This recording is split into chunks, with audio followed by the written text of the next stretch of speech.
জীবনকে দেখার চোখ করতে হবে সুন্দর, তাহলে জীবন হবে অনেক বেশি সুন্দর। তো হ্যালো ভিউয়ার্স, আসসালামু আলাইকুম। আমি নীলা আপনাদের সবাইকে ওয়েলকাম করছি নতুন আর একটা ব্লগ ভিডিওতে। আজকের ব্লগ ভিডিওটাও একই রকম, প্রতিদিনের মতো কিছু কথা, কিছু গল্প আপনাদের সাথে শেয়ার করি। কথাগুলো যদি ভালো লাগে শেষ পর্যন্ত সাথে থাকবেন। তো অনেকের ধারণা জীবনে সুখী হতে হলে অনেক কিছু করতে হয়, অর্থাৎ সুখ সহজসাধ্য কোনো জিনিস নয়।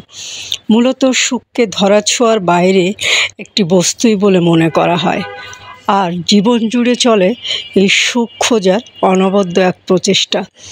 তবে সুখ কিন্তু এতটা কঠিন সাধ্য বিষয় মোটেও নয়। জেনে অবাক হবেন, জীবনকে দেখার চোখ, যে চোখ দুইটা, সেটাকে করতে হবে সুন্দর, তাহলে দেখবেন জীবন সুন্দর।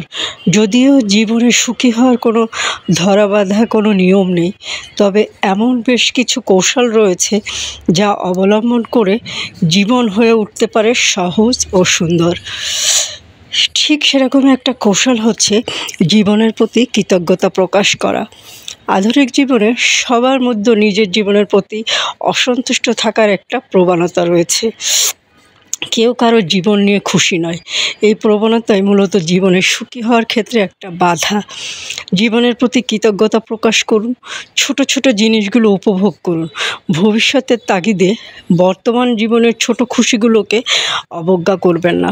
ভবিষ্যতের দিকে খেয়াল রাখুন, তবে বর্তমানকে উপভোগ করা সবচেয়ে বেশি গুরুত্বপূর্ণ। নিজের ইচ্ছাগুলোকে গুরুত্ব দিন। আমাদের মধ্যে অনেকেই রয়েছে যারা নিজের ইচ্ছাগুলোকে খুব বেশি গুরুত্বপূর্ণ মনে করে না। নিজের ভালো লাগার ব্যাপারগুলোকে সূক্ষ্ম চোখে এড়িয়ে যান। এটা মোটেও ঠিক নয়। নিজেকে ভালোবাসতে হবে, জানতে হবে। নিজের ইচ্ছাগুলোকে নিজেই পূরণ করতে হবে।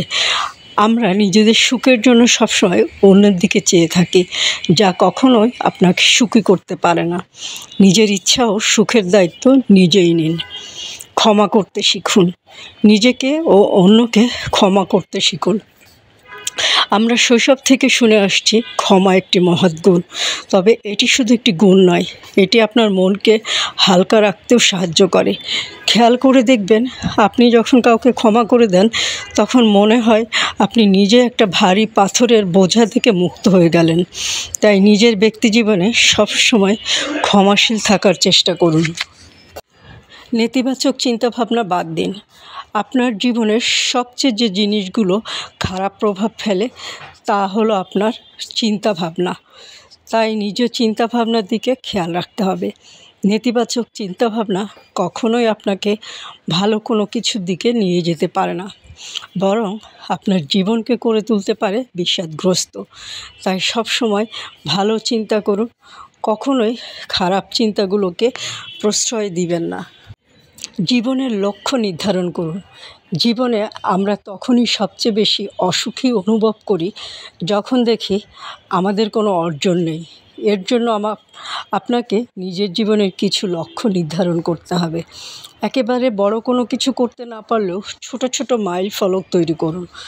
যখন দেখবেন আপনার জীবনে কিছু অর্জন হয়েছে, তখন প্রকৃতভাবেই নিজেকে সুখী মনে হবে।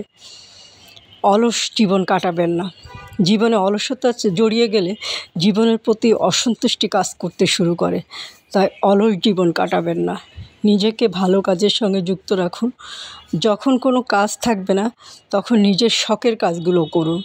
কোথাও ঘুরতে যাওয়া, রান্না করা, গাছ লাগানো, সাইকেলিং করা, কবিতা পড়া, গান শোনা, তাহলে দেখবেন আপনার মনটাও ভালো হয়ে যাবে।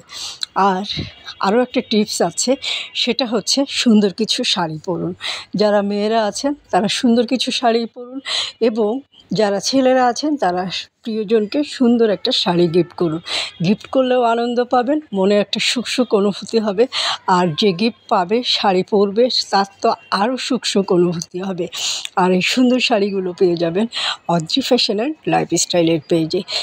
তো শাড়িগুলো ভালো লাগলে একটা ছোট্ট স্ক্রিনশট নিতে হবে, নাম, ঠিকানা, একটি ফোন নম্বর সহ আমাদের পেজ ইনবক্স করতে হবে। আজকে এই পর্যন্ত। ভালো থাকবেন, সুস্থ থাকবেন, আমার পেজের সাথে থাকবেন। আল্লাহ হাফেজ, আসসালামু আলাইকুম।